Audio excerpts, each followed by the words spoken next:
Alright guys, so welcome back to Bees and Blossoms. My name's Kaya, and we're going to talk about how to keep bees. I decided that I wanted to get into beekeeping in 2016. I had done probably like most of you. I've gone on YouTube, watched videos, got some books, looked at some magazines, and decided, you know what, I want to keep bees. What really encouraged me to do it and really got me started on it was I found out that my dad was a beekeeper, my uncle was a beekeeper, my granddad was a beekeeper, my great-granddad was a beekeeper, and so I was like, okay, we're all beekeepers, so I want to keep bees. And one of the first things I did in it was the end of winter, because it was in February of 2016, so we weren't quite at spring yet, but it was February of 2016.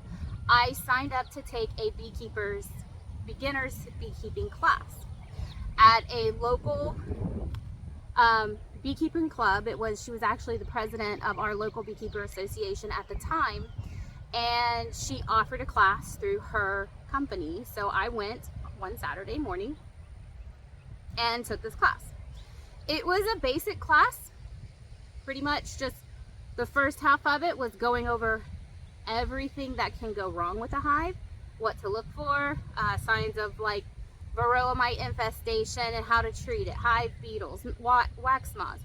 But I also talked a little bit about American foul brood and signs of that, and how to register with your local beekeeping associate or a local beekeeper registry so that you can have a number so that you can sell honey. Some of the other things that it talked about was our local cottage food laws and things like that. But the second half of the class, we actually got hands-on into a hive, and we went through and we saw drones and we saw worker bees and we found the queen. She showed us what eggs look like, what capped brood looks like, honey or nectar stores, honey cells, pollen when they start bringing it in.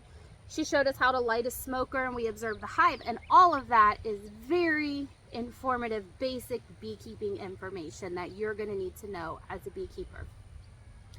So the first thing that I would recommend for you to do wanting to get into bees is find a local mentor or a local class, or go to a local beekeepers association meeting and soak up that knowledge from other beekeepers. Don't just rely on the books and videos. Hands-on is one of the best things that you can do in anything that you're trying to accomplish, but especially in beekeeping, because they are so sensitive to disease and other things. The next thing that I did, of course, I had to start beekeeping that very year. And one thing that I learned very quickly is there's waiting lists to buy bees. There's waiting lists to buy packages, and there's waiting lists to buy nukes. And when they're full, they don't have any more bees for sale. Even if you're ordering them, people are putting their order in usually in January. And, well, I just was late to the game. So, another thing that I would advise you against is find a reputable beekeeper who is selling their bees at a reasonable cost. I did not do that, and I went and I scoured Facebook Marketplace and Craigslist and all of these places trying to find somebody who had bees for sale. And I did. I found a good old boy beekeeper, and of course he was selling a nuke, which a Nucleus Hive it's a full hive but cut in half. It has full frames of brood.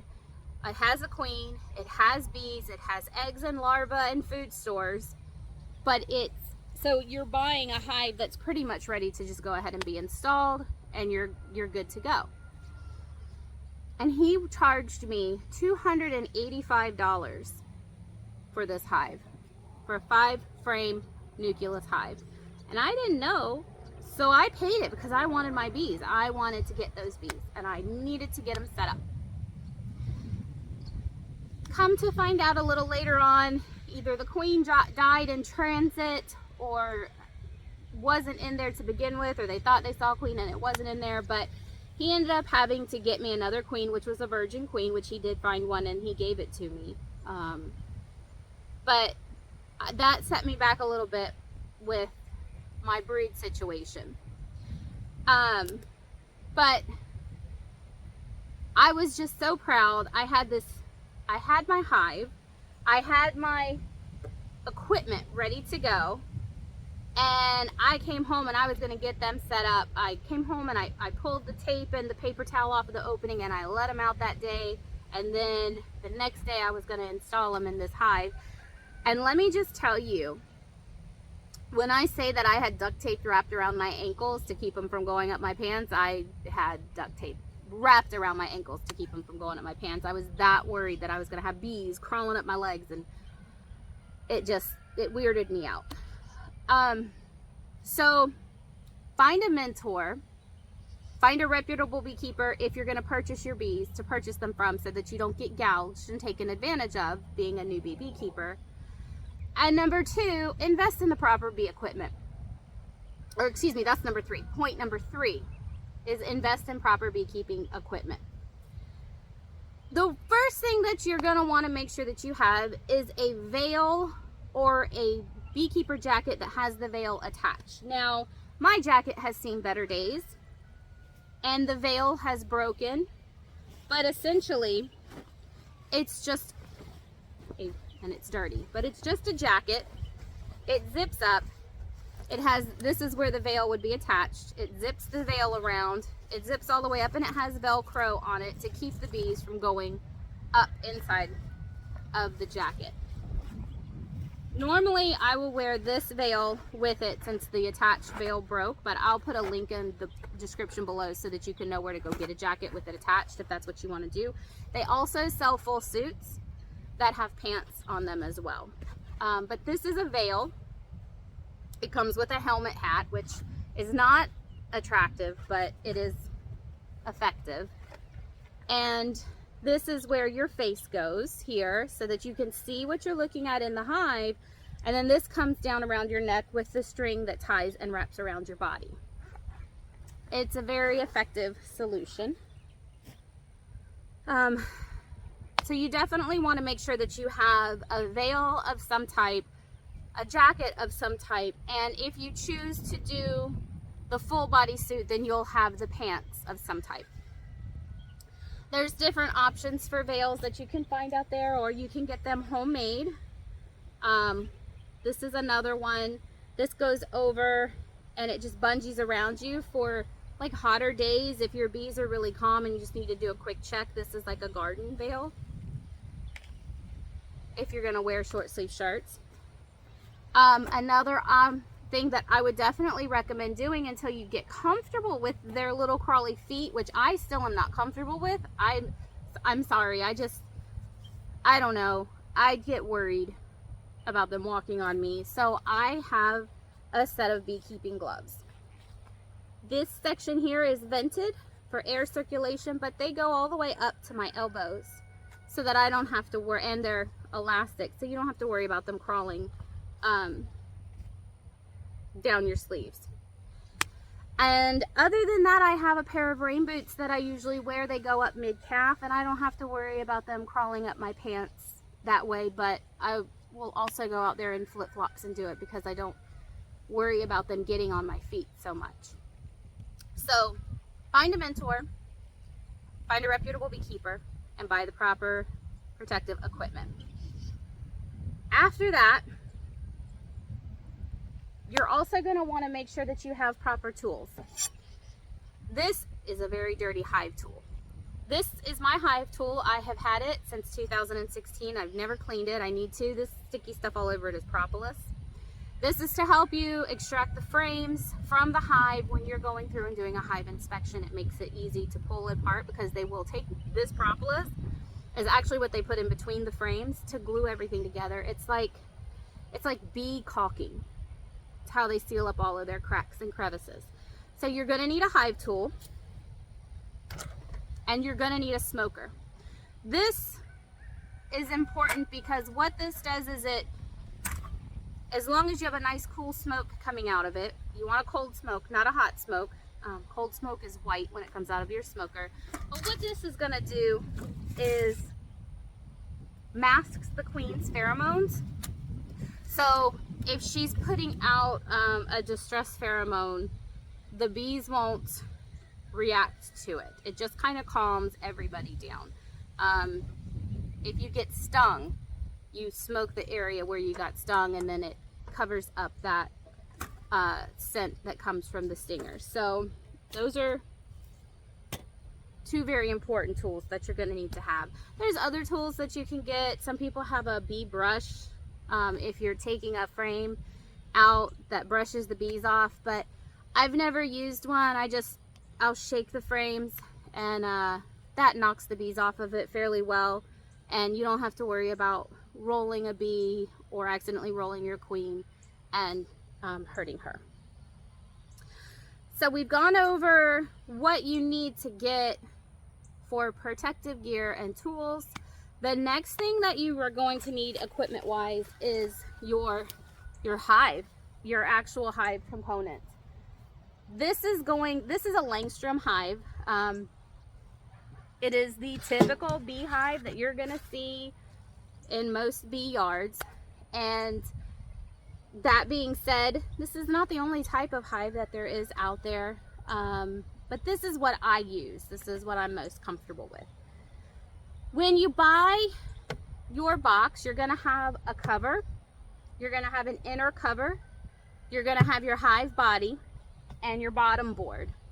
There's frames that are gonna go inside of here, and then there's additional like hive bodies and supers that you will eventually purchase as you keep bees. But to start with, you're gonna want just a basic box. Now, we made this one, so there is no inner cover inside of this. All of my inner covers are currently installed in my hives right now, so I don't have an inner cover to show you. But your outer cover is basically a cover that fits over your box to keep out the elements, the rain. You don't want that water getting in your hives. So this goes just over top to keep out the elements. Inside of your box are your frames. This has no foundation in it. I still have to string them so that the bees can wax it out. But this is a typical deep frame. I get the ones on the end that have the holes so that I can run fishing line. I get I want to say it's a fairly good test fishing line. It's thick. And I run it through there, and that gives the bees stability to build out their own comb. I don't purchase foundation because I'm cheap. So that's why I do it that way. So this particular box is going to hold 10 of these frames. Now I only have 5 in here because I was shuffling some things around, but this will hold 10 frames. Underneath that, this also we made is a screen bottom board. Now the reason that there is screening on the bottom of this is because we are in Florida. It gets hot in Florida, and the screen helps in the summertime for ventilation, for airflow, and it also allows for the bees to get rid of, like when they pull the varroa mites off of the body or out of the cells, they'll fall through this screen and come out of the hive. So it's a way for all of that to get gotten rid of. And then the only other thing that I have here that is another hive component is an entrance reducer. You have a long entrance here or a short entrance here. This you use primarily in the wintertime, or if you have a weaker hive that is being robbed out, or it's dealing with like a lot of incoming bees that aren't part of the hive and they're stressed. You can reduce their entrance to give them a smaller opening to guard so that they don't have this whole platform where they have to worry about bees coming in and out. They just have this little area, and that's very helpful for them. Okay, so we've got all of our equipment now. Now we just need bees. Here are a few ways that you can acquire bees. Like I said, find a reputable beekeeper or bee company that is selling them. That's one option. The The first, well, I'm not going to say it's the cheapest option, because the cheapest option is catching your own, which we're going to go over. But the most affordable option for purchasing bees is going to be a package. Your bees, when you buy a package, they are going to come in this screen type box. Now this was when I purchased a package, not recently, so it's old and dirty, but they're going to come in here. There's just going to be bees. The queen is going to be in this queen cage. In this little end here, there's going to be what they call candy, bee candy.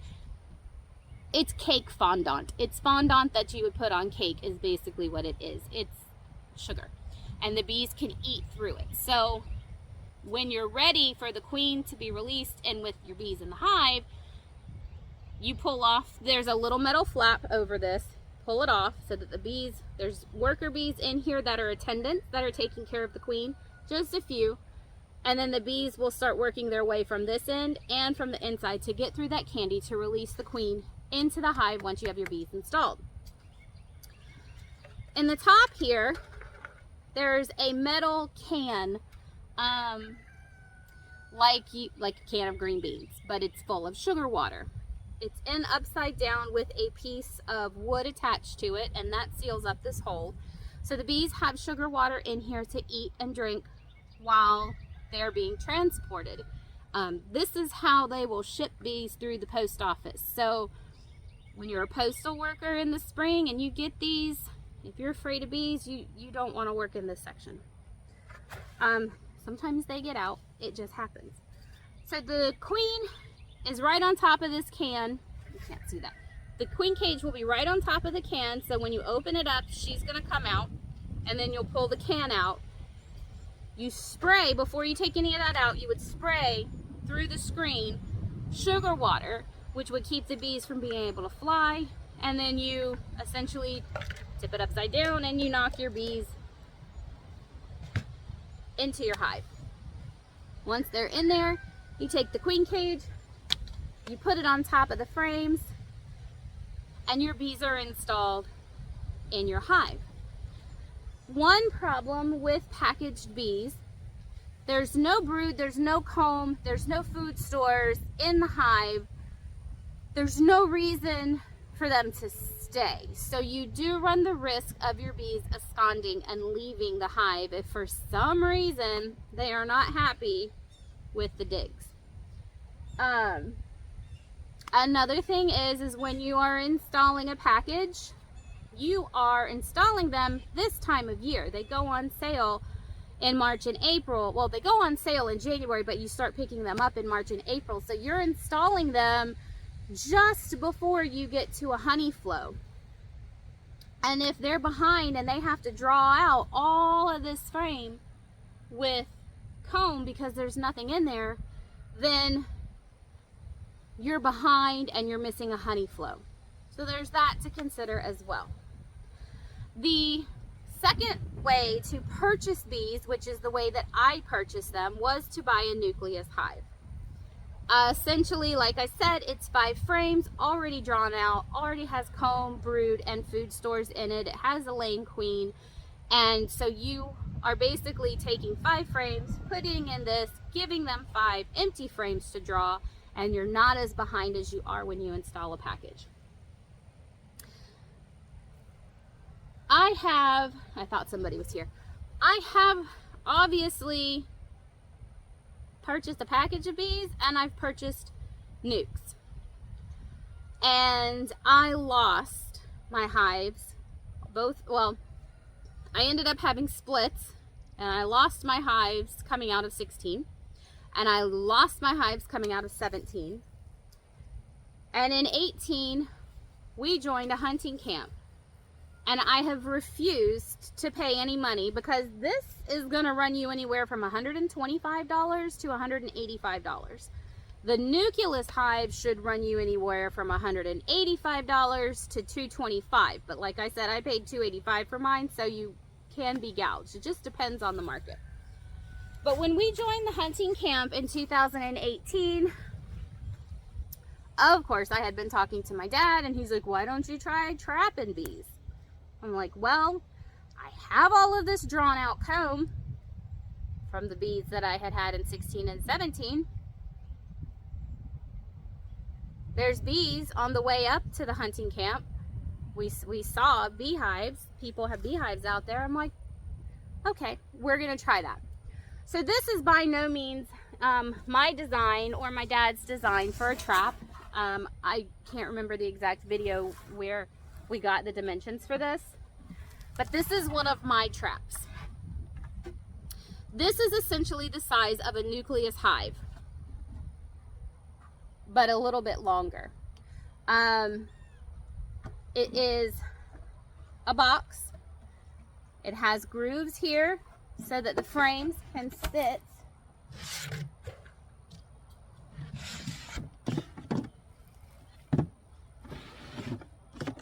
right down inside of here like this.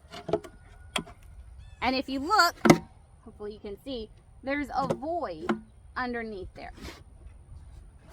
Now, obviously you don't put empty frames in a trap. If you have it, the older, nastier, moldier comb is what you want to put in your trap hive.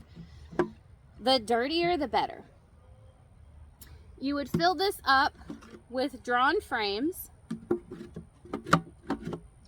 And what I like to do is I take lemongrass oil, not Swarm Commander. I take lemongrass oil, I take Q-tips, and I rub lemongrass oil on top of each of the frames. And then down around the entrance holes, in the holes and around the outside. And then I'll shove the Q-tips in there and leave the Q-tips inside my trap. We put it up in a tree. Anywhere from 6 to 10 feet is what they're looking for. And they're also going to be looking for landmarks. So like if you have an area where there's like a pine tree that's taller than the other trees around it, or a water source, or a trail, or a roadway. Bees travel along those paths as well, and they will use that as landmarks to find their way back to the hive. What they do in when it starts getting close to spring on the nice days, the queen sends out scout bees, and those scout bees are looking for a new place to move. And if you put these out and you put those things that draw them in, those scout bees are going to come to it, and they're going to come in here and they're going to walk around and check it out, and they're going to be like, huh, I just found us a place to go to. So they go back to the hive, they tell everybody through their waggle dance what they found, and then she comes back with a few other bees, and they all check it out again. And if they're like, oh, this is a nice place, they go back and they get more. And they will check out this trap a couple of times. In the meantime, the old queen in the hive is preparing to swarm in the spring for when the bee count gets up. And they will make new queen cells, and the old queen will leave the hive with half of the bees and move into your trap. She'll lay in here. They will clean up all this comb. They'll start collecting food stores, and when you're ready to remove your trap, we usually get them. We confirm catchings usually in May, and I will typically leave my traps up there no later than June if I can help it. We've had to leave them all the way up until September, and when I get them home, they're weak, and they don't have any stores. So I'm always playing catch up with Bee Pro, which are pollen patties, which is food for them. But this is how I capture, we get all of our bees now. We catch them. And we put the traps, once we have confirmed caught a swarm in a location, we keep a trap in that location, and we put it up and we bait it at the same spot every year. And the reason that we do that is because the bees remember where they swarmed to the last time, and they will check those locations first. We have consistently caught swarms in these traps every year, sometimes 2 swarms in a year if I get them home and get the boxes back up in time for the late fall swarms, the summer swarms. And that is how we get our bees. This is also my most successful way of keeping healthy hives. Actually, we have had